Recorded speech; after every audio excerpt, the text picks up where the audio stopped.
Hey, you want to talk about whistles today? I've had several. Bob Allen makes a really beautiful, nice whistle out of silver. This is a Logan whistle, which is kind of my everyday whistle. It's just easy to use, it's lightweight, it's aluminum, so kind of the whistle I choose on an everyday basis. But people say, how do you get your dog on a whistle? Well, if we rewind back to when we first started the dog, he didn't know any of the commands, but we showed him the commands by positioning our body in such a way that we affected the dog, and then we added the command.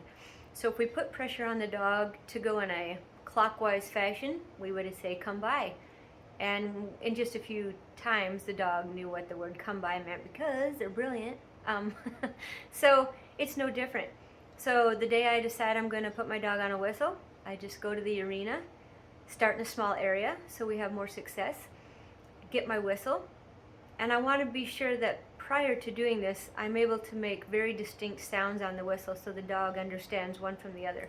So I guess your homework would be drive around and annoy your spouse with a whistle and tell you are really good at getting two distinct noises for different directions and some kind of a stop. So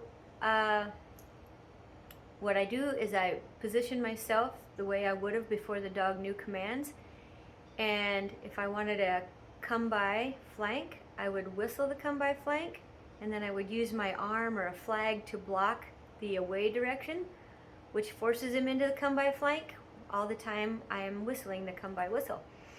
And again, in just a couple of days, they understand it. And I do feel like some dogs would rather hear me whistle than hear me give a command. I don't know why.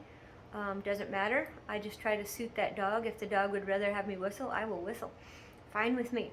If the dog would rather have a voice command, I will do that as well. You know, when you get outside the arena or you're gonna gather cows or sheep at a big distance like we do here, then you about have to have a whistle. So at some point, I think you might as well just add the whistle into your toolbox. So that is my theory on a whistle.